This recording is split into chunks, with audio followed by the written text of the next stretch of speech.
به أجمعين. قال الله تعالى وتبارك في القرآن المجيد والفرقان الحميد. بسم الله الرحمن الرحيم. قد أفلح من تزكى وذكر اسم ربه فصلى بل توصرون الحياة الدنيا والآخرة خير وأبقى إن هذا لفي الصحف الأولى صحف إبراهيم وموسى. صدق الله مولانا العظيم وصدق رسوله النبي الكريم الرؤوف الرحيم. اللهم نور قلوبنا بالقرآن وزين أخلاقنا بالقرآن وأدخلنا الجنة بالقرآن ونجنا من النار بالقرآن. قال الله تعالى وتبارك في شان حبيبه مخبرا وآمرا إن الله وملائكته يصلون على النبي يا أيها الذين آمنوا صلوا عليه وسلموا تسليما. اللهم صل على سيدنا ومولانا محمد معدن الجود والكرم صلاة وسلاما عليك يا سيدي يا رسول اللہ. تمام حمد و ثنا تعریف و توصیف اللہ جل مجدہ الکریم کی ذات بابرکات کے لیے جو خالق کائنات بھی ہے اور مالک شاشہات بھی.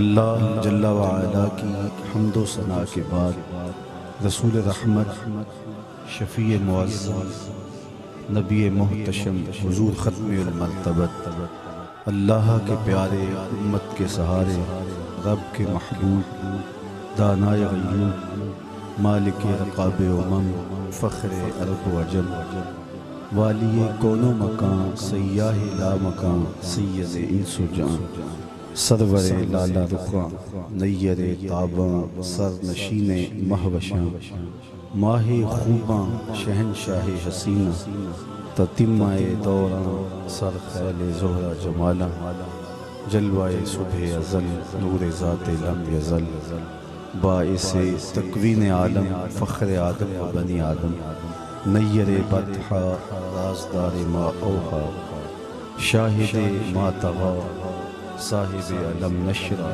معصوم آمنہ احمد مجتبی حضرت محمد مصطفیٰ صلی اللہ علیہ وآلہ وسلم کے حضور ناز میں اپنی عقیدتوں ارادتوں اور محبتوں کا خراج پیش کرنے کے بعد عالی مرتبت محتشم سامعین یاران طریقت بالخصوص صدر مجلس رضا حضرت قبلہ خواجہ حسن محمد باروی صاحب زیدہ مجدہ علمہ عملہ عمرہ و شرفہ زیب سجادہ آستانہ علیہ حضرت بارو کریم حضرت صاحبزادہ خواجہ محمد کاشف صاحب اور عالی مرتبت جناب حضرت خواجہ محمد قاسم صاحب زیدہ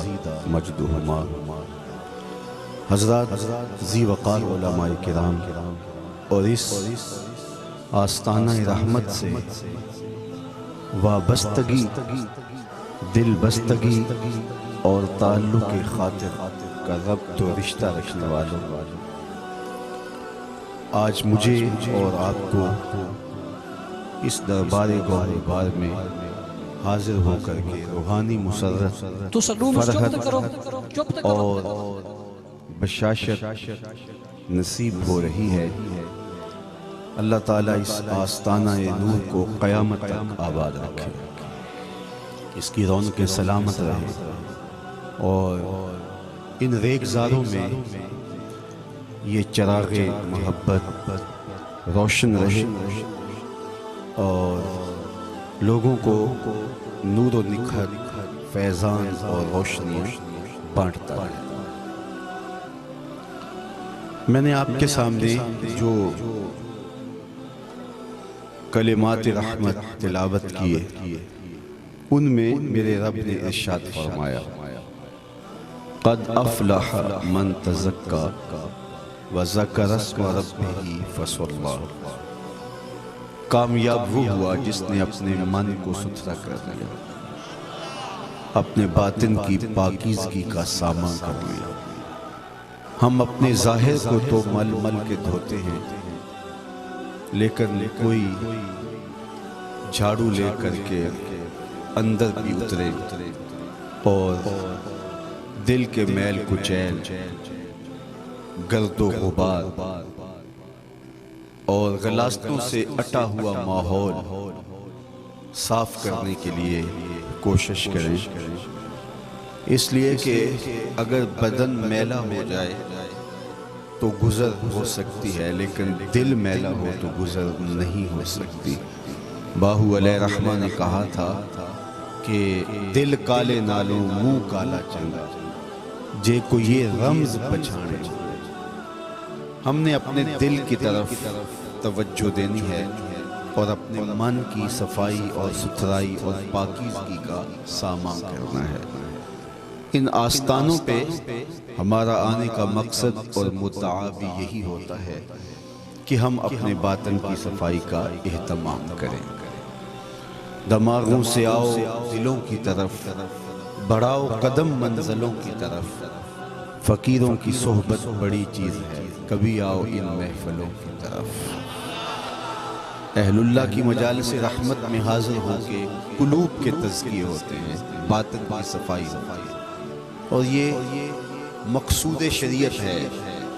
میرے رب کا فرمان ہے اہل ایمان کے نام کہ اپنے باطن کی صفائی کا اہتمام کریں، اور حقیقی فلاح اسی کا مقصود ہے جس نے اپنے من کو ستھرا کیا، اپنے باطن کو صاف کیا۔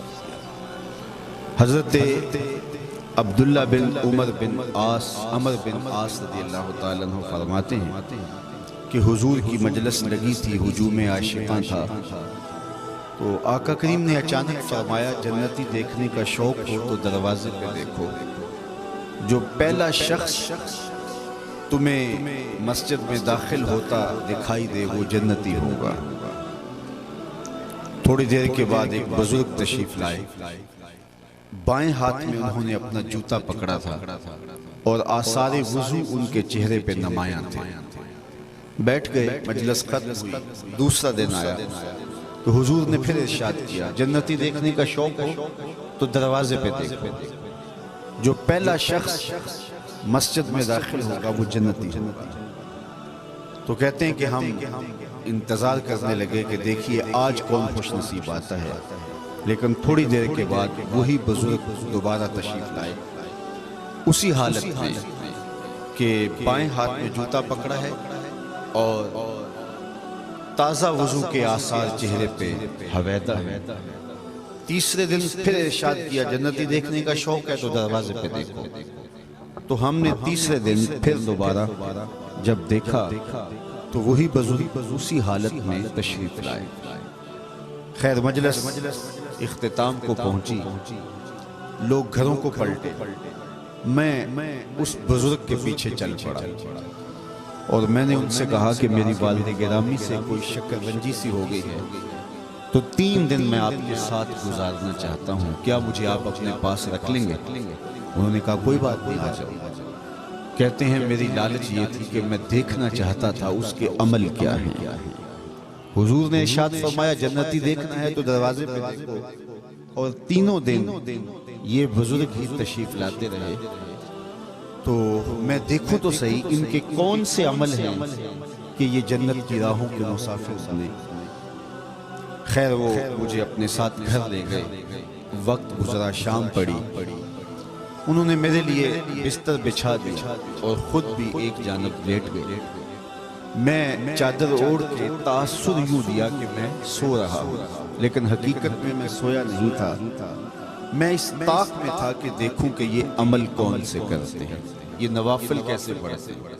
لیکن ساری رات گزر گئی، وہ بزرگ سوئے رہے، اللہ یہ کہ جب کروٹ بدلتے تھے تو اللہ کا نام لیتے تھے، اس کے علاوہ وہ ساری رات سو کے بسر کر دیتے ہیں۔ خیر صبح ہوئی، فجر کی نماز ادا ہوئی، ناشتہ کیا، باغ میں چلے گئے، دن گزرا، نمازیں پڑھی، شام ہوئی تو پھر دوبارہ انہوں نے مجھے بستر بچھا دیا اور خود بھی لیٹ گئے۔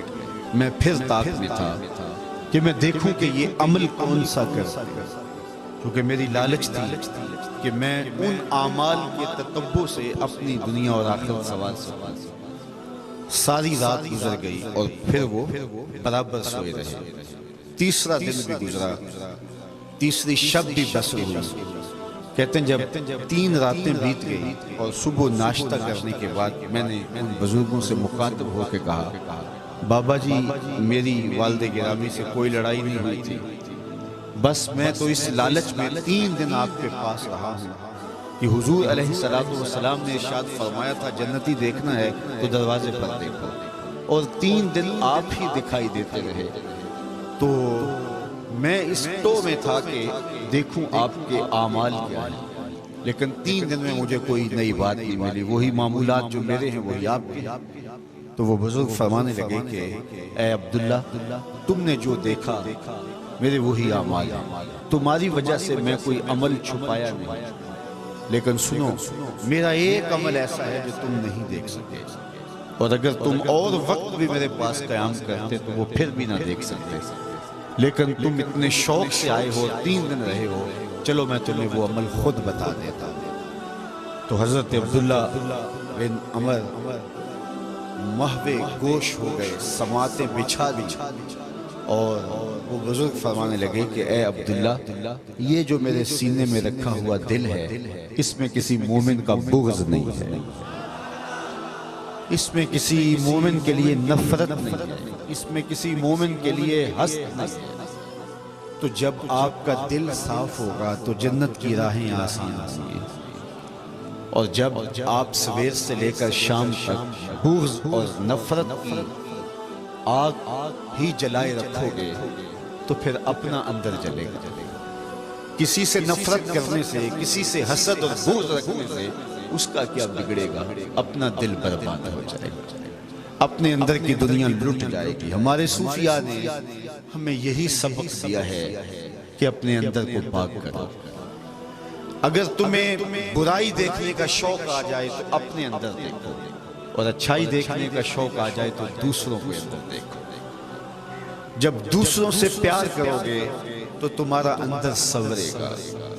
کس کو پتھر مارے ناصر کون پرایا ہے، کس کو پتھر مارے ناصر کون پرایا ہے، دل کے شیش محل میں ایک ایک چہرہ اپنا لگتا ہے۔ تو ہمارے دین نے ہمیں نفرتیں نہیں، ہمارے دین نے ہمیں محبتیں سکھائی۔ تو جب دل نفرت سے، کینے سے، بغض سے، حسد سے پاک ہوگا تو پھر اس آئینہ دل میں جمال یار دکھائی دے گا۔ اس آئینے پہ جب گرد چڑھی ہوگی کدورت اور نفرت کی تو پھر اس آئینے میں اپنی شکل بھی سجھائی نہیں دے گی، اور جب اس آئینے کو مصفح کرو گے تو جمال یار دکھائی دے گا۔ اس لیے اس دل کو صاف کرنے کی تلقین کی گئی ہے، قد افلح من تزکا، اپنا تزکیہ کرو، اپنے اندر اترو۔ ہم دوسروں کے عیب تلاش کرتے ہیں اور دوسروں کے نقائص سے آگاہ ہوتے ہیں، ان کی تشہیر کرتے ہیں۔ ذرا چند لمحوں کے لیے اپنے اندر بھی جھاتی ڈالو اور اپنے اندر بھی اترو۔ میرے حضور نے ارشاد فرمایا انسان کے جسم میں گوشت کا ایک ٹکڑا ہے، اگر وہ صحیح ہو جائے تو پورا جسم صحیح ہو جائے، اور اگر وہ خراب ہو جائے تو پورا جسم خراب ہو جاتا ہے۔ پھر ارشاد کیا الا وہی القلب، سنتے ہو گوشت کے اس ٹکڑے کا نام دل ہے۔ تو یہ دل صحیح ہو گیا تو پورا جسم صحیح ہو گیا، دل خراب ہو گیا تو پورا جسم۔ سارے اعضائے بدنی دل کے تابع ہیں۔ اگر دل میں نور ہوا تو آنکھیں بدکاری نہیں کر سکتی، دل میں اجالا آ گیا تو ہاتھ ظلم نہیں کر سکتے، دل ستھرا ہوا تو کان غیبت اور چغلی اور نغمات نہیں سنیں گے، اور اگر دل پاک اور صاف ہوا تو زبان سب کو شتم نہیں کرے گی، غیبت نہیں کرے گی، زبان کسی کو جو ہے وہ کسی پر الزام اور بہتان نہیں لگائے گی۔ تو آئیے اپنے دل کو صاف کریں، دل کو کنٹرول میں کریں، دل کو قابو میں کریں۔ رومی علیہ رحمہ جنہیں اقبال نے بھی اپنا مرشد مانا، وہ کہتے ہیں دل بدست آور کے حج اکبر است، از ہزاراں کعبہ یک دل بہتر است کعبہ بن گاہی خلیل اطہر است دل گزر گاہی جلیل اکبر است کہتے ہیں دل کو قابو میں لیا یہی حج اکبر ہے اگر دل ہی قابو میں نہیں ہے تو پھر حج پہ جا کے بھی بندہ خالی ہمارے پنجابی میں کہتے ہیں کہ کعبے گیا گل نہیں موک دیجئے دلوں نہ مکائی ایک شخص وہاں سے بھی ہو کے آیا لیکن دل پاپی رہا تو پھر اس کو کیا فائدہ ہوا اور ایک جا نہیں سکا لیکن اس نے دل کو ستھرا کیا اس نے حج اکبر کر رومی بولتے ہیں دل بدست آور کے حج اکبر دل کو قابو میں لیا یہی حج اکبر ہے از ہزاراں کعبہ یک دل بہتر است ہزار کعبے سے ایک دل بہتر ہے وہ کیسے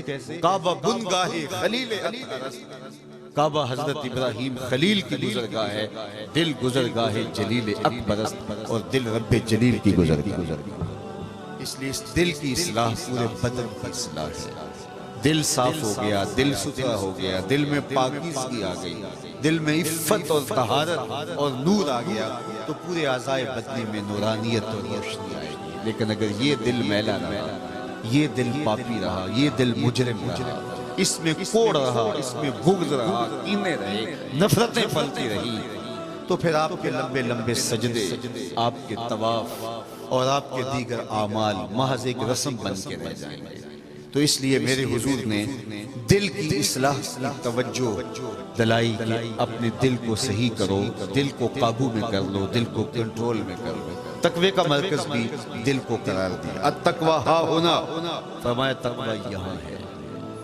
تقوی کا مرکز قلب انسان ہے آپ کے اعمال سے آپ کے تقوی کا ظہور نہیں ہوگا آپ کے قلب سے آپ کے تقوی کا ظہور ہوگا تو کامیاب وہ ہوا جس نے اپنے اندر کو ستھرا کیا اپنے باطن کی صفائی کی اللہ اکبر اب اندر ستھرا کیسے ہوگا اندر پاک کیسے ہوگا تو وہ خود فرمایا وَذَكَرَ اسْمَ رَبِّهِ فَصَلَّى اندر پاک کرنا ہے تو رب کا نام جپنا پڑے گا اندر پاک کرنا ہے تو ذکر کا چراغ روشن کرنا پڑے گا میرے آقا کریم نے ارشاد فرمایا لِكُلِّ شَيْءٍ سِقَالَةٌ وَسِقَالَةُ الْقُلُوبِ ذِكْرُ اللَّهِ ہر شے کا زنگ کسی نہ کسی شے سے اترتا ہے کپڑے میلے ہو جائیں تو صرف یا صابون سے دھوتے ہیں لوہے کو زنگ لگ جائے تو ریگ مار سے صاف کرتے ہیں تو دلوں کو بھی زنگ لگتا ہے تو کہا دل زنگ آلود ہو جائیں اللہ کا ذکر کرو دلوں کا زنگ اتر جاتا ہے یہ صوفیہ اپنے مزارات پہ اپنے درباروں پہ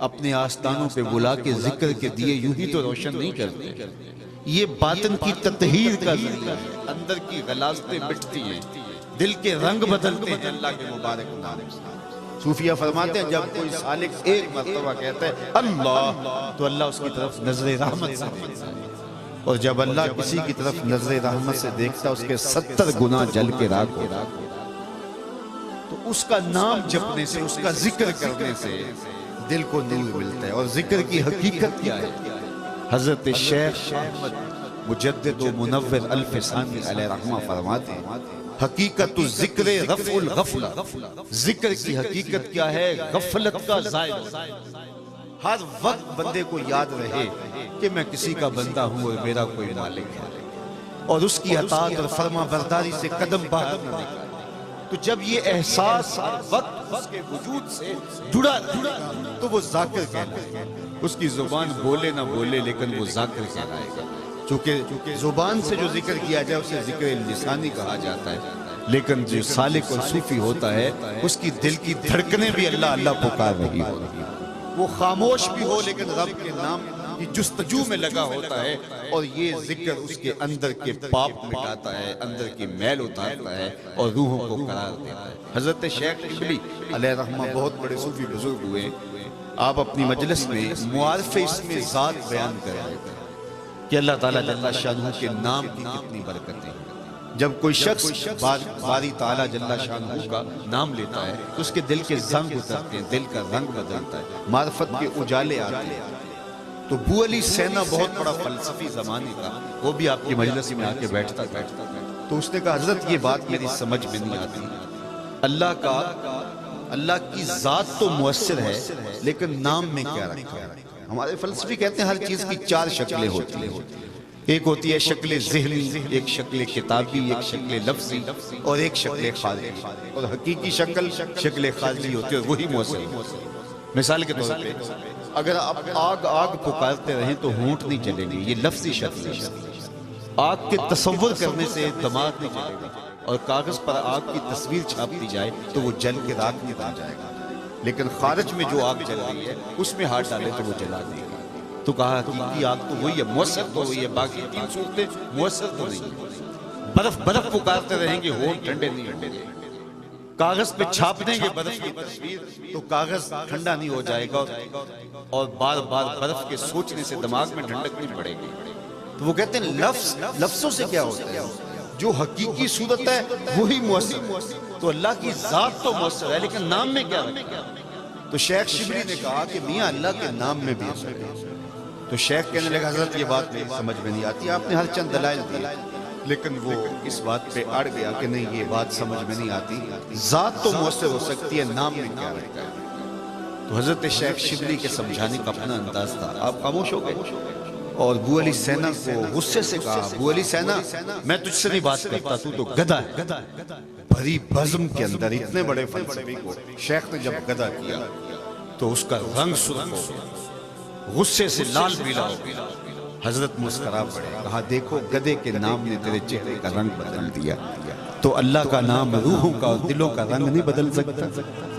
اس نے کہا حضرت بات سمجھ میں آ گئی ہے، اس کا جب ہم نام لیتے ہیں، نعرہ رسالت، نعرہ رسالت، اس کا ہم ذکر کرتے ہیں تو ہماری روحوں کو قرار ملتا ہے اور ہمارے دلوں کے رنگ بدلتے ہیں اور اللہ کی معرفت کا رنگ چڑھتا ہے۔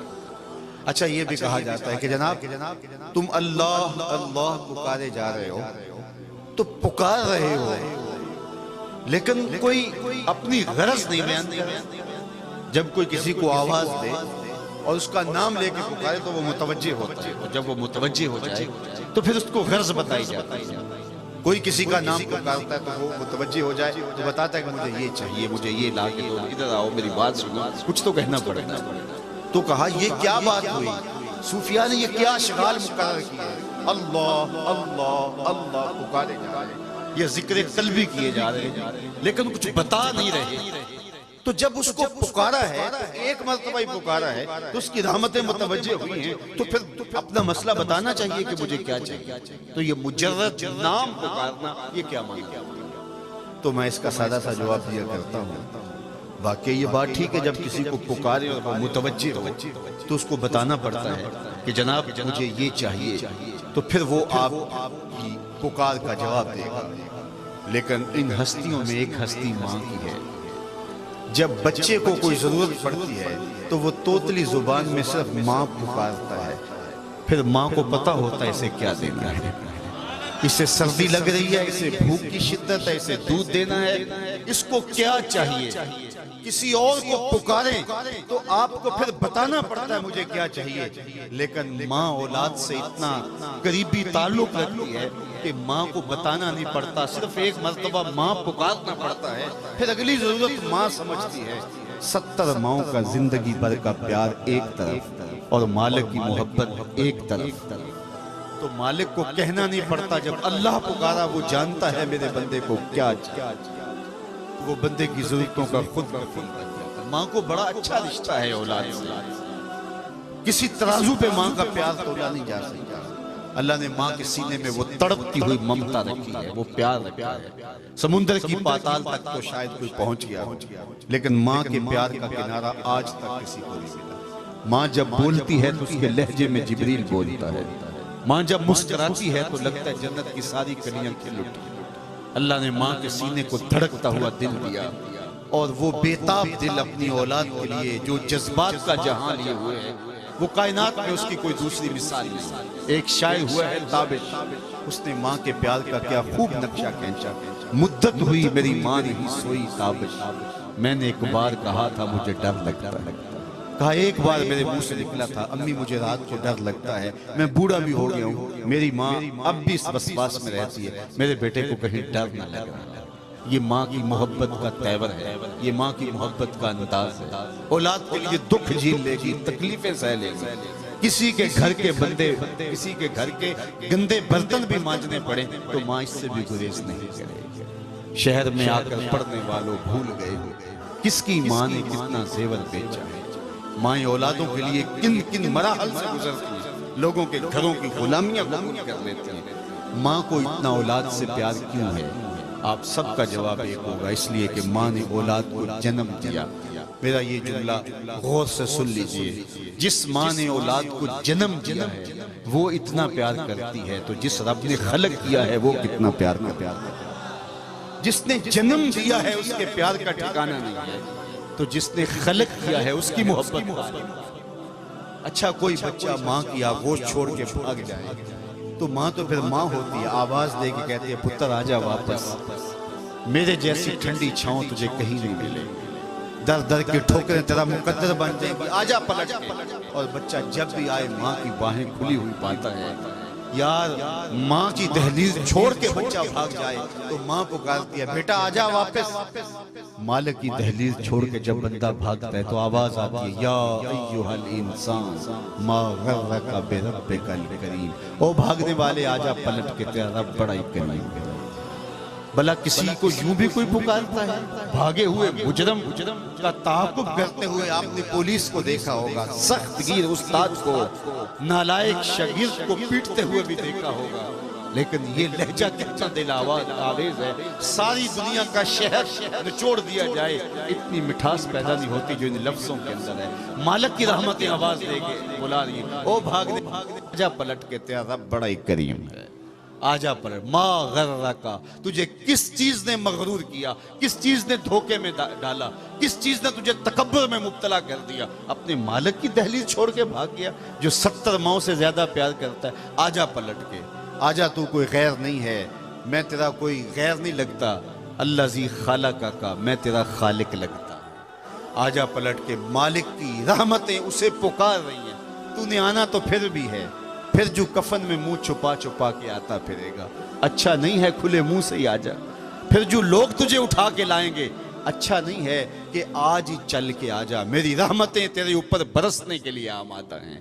وہ یہ نہیں دیکھے گا کہ تو نے جرم کتنے کیے، وہ یہ دیکھے گا میری دہلیز پہ آ گیا، اور نہ صرف گناہ معاف کرے گا بلکہ پچھلے گناہوں کو بدل کے نیکیوں میں تبدیل کرے گا۔ تو کوئی آئے تو صحیح، ہم تو مائل بکرم ہیں، کوئی سائل ہی نہیں، راہ دکھلائیں کسے، راہ رو منزل ہی نہیں، جلوہ طور تو موجود ہے، کوئی موسیٰ ہی نہیں۔ کوئی سچی طلب لے کر تو آئے، اس کی رحمتیں آواز دے رہی ہیں۔ وہ ایک فقیر کھڑا تھا بازار میں اور رو رہا تھا، تو کسی نے گزرتے ہوئے روک کے کہا بابا کسی نے مارا ہے، تنگ کیا ہے، کیا ماجرا ہوا؟ اس نے کہا نہیں کوئی ایسا ماجرا نہیں ہوا، تو کیوں رو رہے ہو؟ اس نے کہا گزرتے گزرتے بازار سے میں نے ان کو دیکھا اور یہ دنیا میں کھوئے ہوئے ہیں تو مجھے ترس آیا، میرا خیال ہوا ان بندوں کی اور رب کی صلح نہ کروا دوں۔ تو کہا پھر کیا ہوا؟ کہا میں نے اس سے بات کی تو آواز آئی لے آ میری چوکھٹ پہ، سارے گناہ معاف کر دوں گا، ایک آنسو سے ساری خطائیں دھو ڈالوں گا۔ میں بڑا خوش ہوا، میں نے ان سے بات کی کہ رحمت کا در کھلا ہے، اور وہ کہتا آ جاؤ میری چوکھٹ پہ، تو یہ الٹا میرا مذاق اڑانے لگے، جا بابا کام کر، تو کدھر سے آ گیا ہے؟ تو وہ تو بخشنے پہ آمادہ ہے، وہ تو مان رہے، یہی نہیں مان رہے، تو مجھے ان کے رویے پہ رونا آ گیا۔ خیر وہ شخص گزر گیا۔ اگلے دن وہ ایک دوسرے راستے سے گزرا، وہاں قبرستان پڑتا تھا، تو وہ فقیر قبرستان میں کھڑا رو رہا تھا، تو وہ پھر رک گیا، بابا بازاروں میں بھی روتا ہے، قبرستانوں میں بھی روتا ہے، آج کیا ماجرا ہے؟ کہا میرا ماجرا کل والا ہی۔ کیا مطلب؟ کہا کل گزرتے ہوئے ادھر سے گیا اور ان کو دنیا میں کھوئے ہوئے دیکھا، دل میں خیال ہوا ان بندوں کی اور رب کی صلح ہی کروا دوں، تو وہ تو مان گیا تھا، بندی نہیں مانے، مایوس ہو گیا تو آج ادھر نکل آیا، اور آج میرا خیال ہوا ان قبرستان والوں اور رب کی صلح کروا دوں۔ تو کہا اچھا آج کیا بنا؟ کہا آج یہ مانتے ہیں وہ نہیں مانتا، آج وہ مان رہے، آج اس کی رحمت کے در کشادہ ہیں، اس کی رحمتیں بلا رہی ہیں، یا ایھا الانسان ما غرک بربک الکریم، آجا پلٹ کے، تو نے پھر بھی آنا ہے، پھر تجھے 4 آدمی اٹھا کے لائیں گے، پھر کفن کی تنیاں باندھ دی جائیں گی، تیری آنکھیں موند دی جائیں گی، تیری ناک میں روئی ٹھونس دی جائے گی، تجھے لوگ اٹھا کر کے میرے حضور لائیں گے، پھر تو آنا ہی آنا ہے، اچھا نہیں ہے اپنے قدموں سے خود چل کے۔ یار یہ جو صاحبان مزار ہیں میں اندر گیا تو ہجوم عاشقاں تھا، لوگ قبر کے ذروں کو بھی چومنے کے لیے بے چین تھے۔ آخر کیا وجہ ہوئی؟ یہ مرنے سے پہلے ہی آ گئے مالک کی چوکھٹ پہ، یہ اس کے حضور پہلے ہی پہنچ گئے اور اپنے آپ کو اس کے سپرد کر دیا کہ جس طرح تو رکھے گا اس طرح ہم رہیں گے۔ تو اس نے کہا اچھا پھر میرے رکھنے کی بات ہے، میں تجھے ایسے رکھوں گا دنیا سلام کیا کرے گی، دنیا عقیدتوں کا سیلوٹ کیا کرے گی۔ تو کہا آؤ پلٹ کے، اس کی رحمت کے در تمہارے لیے کشادہ ہیں، اپنے اندر کو صاف کر لو، اپنے باطن کا تزکیہ کر لو۔ قد افلح من تزکا وذکر اسم ربہ، اور اپنے رب کا نام جپا، فصلی، اور نماز پڑھی۔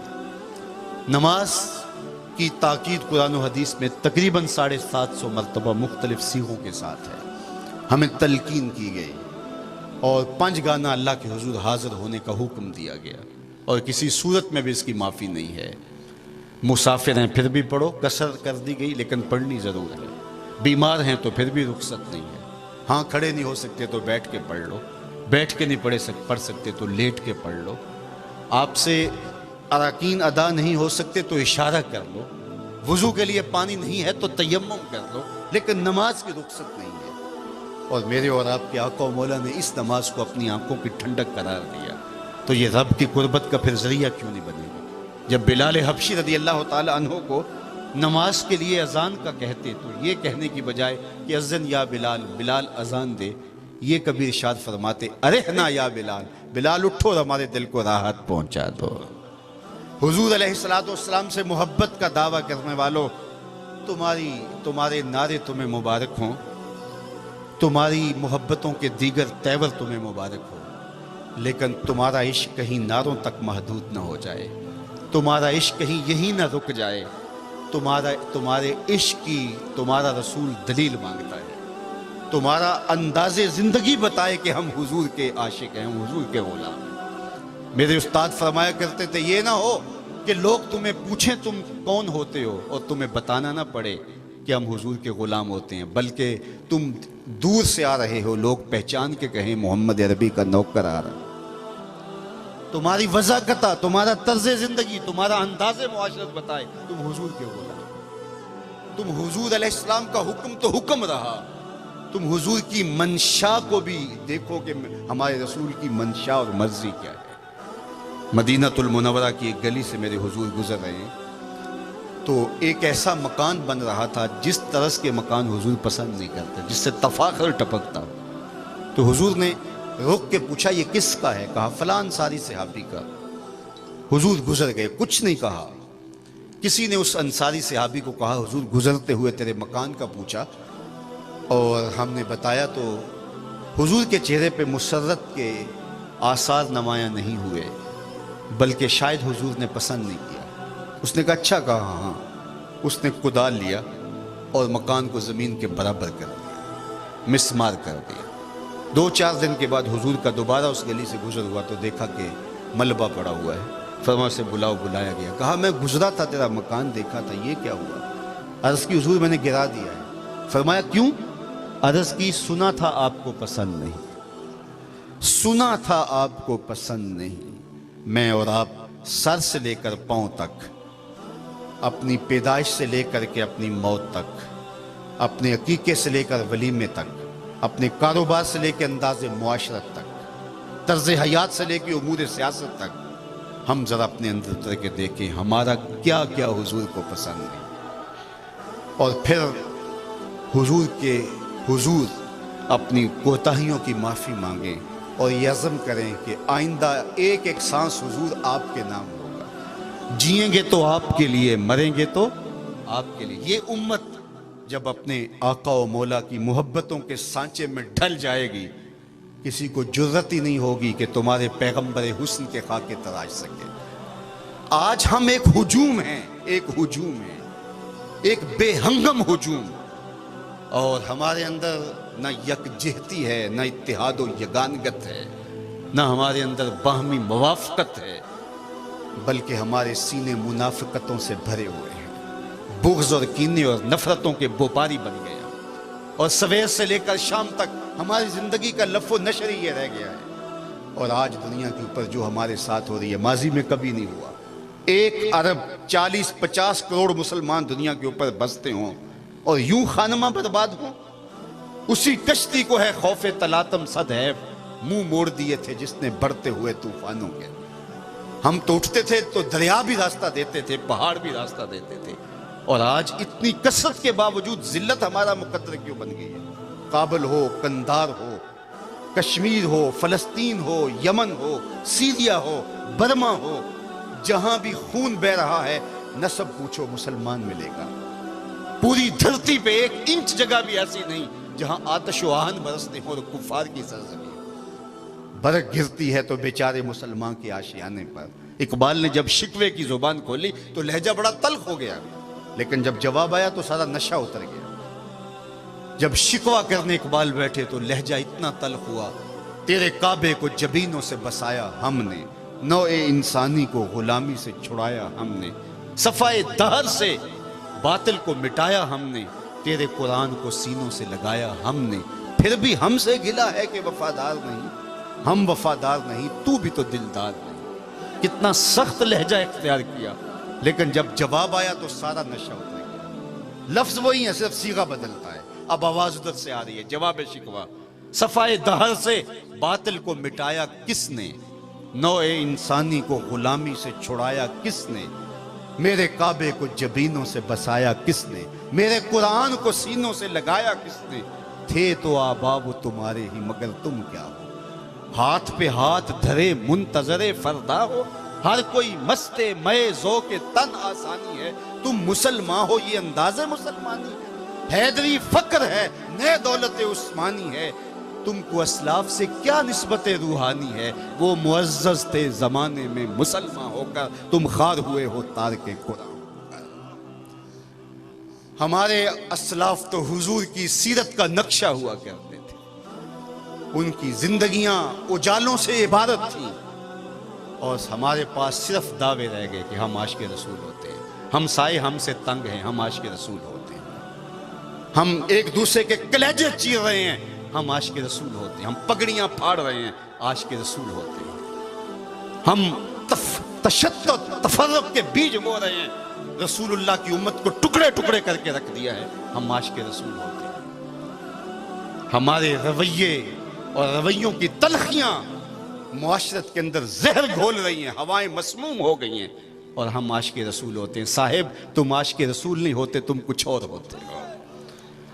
ان کی منشا دیکھنی ہے کہ ان کی منشا کیا ہے، تو آئیے میں اور آپ اگر حضور سے پیار کرتے ہیں تو عاشق رسول کی کبھی نماز قضا نہیں ہوتی، کبھی بھی عاشق رسول کی نماز قضا نہیں ہوتی۔ جب میرے رسول کی آنکھوں کی ٹھنڈک نماز ہے، وَجُعِلَتْ قُرَّةُ عَيْنِي فِي الصَّلَاةِ، میری آنکھوں کی ٹھنڈک نماز ہے، تو پھر عاشق رسول کی نماز کیسے قضا ہوگی؟ کئی کہتے ہیں جی میں نہیں پڑھتا، میں کہتا تو کون ہے نہ پڑھنے والا؟ تجھے وہ اپنی چوکھٹ پہ بلاتا ہی نہیں، تجھے راندہ درگاہ کر دیا ہے، تو آؤ اس کے حضور سجدہ ریزیوں کا مزاج ڈالیں، اس سے من کا تزکیہ ہوگا۔ حضرت محدث کچھوچوی علیہ رحمہ سے ان کے ایک مرید نے پوچھا، حضرت بڑا عجیب مسئلہ ہے، پوچھئے۔ کہا کہ نماز پڑھتا ہوں لیکن لطف نہیں آتا، حظ نہیں ملتا، مزہ نہیں آتا۔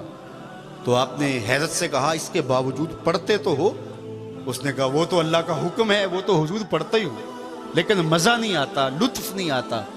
تو حضرت جھومنے لگے، کہا واہ واہ، تم لطف کے بندے نہیں اللہ کے بندے ہو، لطف نہیں بھی آتا پھر بھی پڑھتے ہو، تو پھر تم لطف کے لیے نماز نہیں پڑھتے، تم اللہ کے لیے نماز پڑھتے۔ تو لطف آئے، سرور آئے نہ آئے، وسوسے تنگ کریں، خیالوں کی برمار ہو، لیکن سجدہ قضا نہ ہونے پائے۔ قیامت کے دن سب سے پہلا سوال جو بندے کو کیا جائے گا وہ سجدے کا کیا جائے گا۔ اللہ اکبر، سب سے پہلے نماز کا پوچھا جائے گا۔ قد افلح من تزکا وذکر اسم ربہ فصلی بل تؤثرون الحیاۃ الدنیا والآخرۃ خیر وابقی۔ یہ انسانی نفسیات کو، کمزوریوں کو بیان کیا۔ قرآن بتاتا ہے کہ تم جیتی دنیا کے پیچھے ہی دوڑنے والے ہو، تم نقد سودا کرو گے۔ یہ عمومی لوگوں کے رویے کو بیان کیا کہ اس جیتی اور اس دنیا کے پیچھے بھاگنا تمہارا منشور بن جائے گا، جبکہ والآخرۃ خیر وابقی، آخرت بہتر بھی ہے اور دائمی بھی۔ یہ دنیا کی زندگی 4 دن کی کہانی، کتنا بھی جئیں گے بالآخر موت ہے۔ 60 سال 70 سال 80 سال کتنی زندگی ہے، اس میں تیسرا حصہ تو سو کے گزار دیتے ہیں۔ اگر 60 سال زندگی ہے 20 سال تو سو کے گزارے، اگر روزانہ صرف 8 گھنٹے بھی سوتے ہیں، باقی 40 سال رہ گئے۔ 10 سال بچپن کے نکال لو، روزانہ 1 گھنٹہ واش روم میں روز گزرتا ہے۔ کچھ بڑھاپے کے دھکے، کچھ بیماریاں وقت کھا گئی۔ میرے ایک دوست نے وقت نکالا تھا، کہتا 16 سال بچتی ہے، چلو 50 سال ہی لگا لیں، 60 سال ہی لگا لیں۔ یہ ساری زندگی ہے جس میں دکھ ہیں، تکلیفیں ہیں، اذیتیں ہیں، کبھی کبھی خوشی کے جھٹکے آتے ہیں اور گزر جاتے ہیں، لیکن وہ زندگی آخرت کی زندگی صرف ایک دن حشر کا قرآن بتاتا ہے 50,000 سال کا ہوگا۔ 50 سال کا نہیں، 50-100 سال کا نہیں، 50,000 سال کا ایک دن۔ پھر اس کے بعد نہ ختم ہونے والی زندگی، جنت میں چلا گیا یا جہنم میں، نہ ختم ہونے والی زندگی۔ جنتیوں کو حدیث پاک میں آتا ہے جنت میں جا کے ایک ہی امید ہوگی، ایک ہی ڈر ہوگا، خدشہ ہوگا، کہیں موت نہ آ جائے، یہ نعمتیں چھن نہ جائیں۔ اور جہنمیوں کو ایک ہی امید ہوگی کہ کہیں موت آ جائے اور جان چھوٹ جائے۔ پھر مینڈے کی شکل میں موت کو لایا جائے گا، جنتی بھی دیکھ رہے ہوں گے، جہنمی بھی دیکھ رہے ہوں گے، اور مینڈے کی شکل میں موت کو لا کے ذبح کر دیا جائے گا۔ پھر جنتی اتنے خوش ہوں گے، فرمایا گیا کہ اگر موت کو موت نہ آئی ہوتی تو یہ خوشی سے مر جاتے، اور موت کو موت نہ آئی ہوتی تو جہنمی خوف سے، ڈر سے، صدمے سے مر جاتے۔ لیکن موت کو چونکہ موت آ چکی ہے، اس لہٰذا موت نہیں ہے، نہ ختم ہونے والی زندگی۔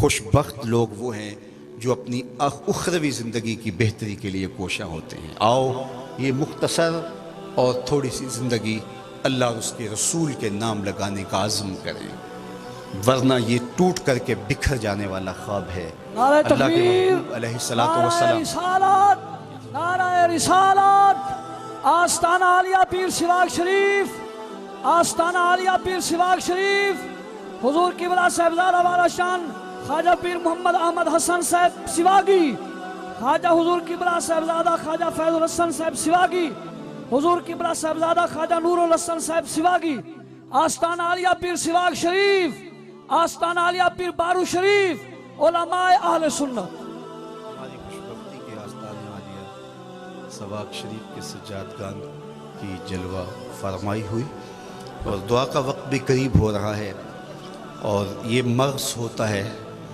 اور یہ خلاصہ ہوتا ہے تقریبات عرس کا، اور میں اپنی گفتگو کو آپ کے سامنے رکھ چکا ہوں، لہٰذا میں اپنی گفتگو کو زیادہ طوالت نہیں دیتا۔ بارگاہ عزدی میں دعا ہے اللہ جل شانہ اپنی رحمتوں کے سائے عطا کرے، اور یہ مختصر زندگی جو اللہ نے ہمیں عطا کی ہے اس کی یادوں میں بسر ہو۔ آج موقع ہے، آج فرصت ہے، کل یہ سب کچھ نہیں ہوگا۔ اقبال کے سارے کلام کا رس نچوڑیں تو خلاصہ نکلتا ہے کہ محمد سے وفا تو نے تو ہم تیرے ہیں، یہ جہاں چیز ہے کیا لوح و قلم تیرے ہیں۔ اقبال کہتے ہیں حضور سے وفا کرو، قلم بھی تمہیں دے دیں گے، تختی بھی تمہیں دے دیں گے، اور پھر تمہاری تقدیر کے فیصلے کہیں اور نہیں ہوں گے، خدا بندے سے خود پوچھے گا بتا تیری رضا کیا ہے۔ وآخر دعوانا ان الحمدللہ۔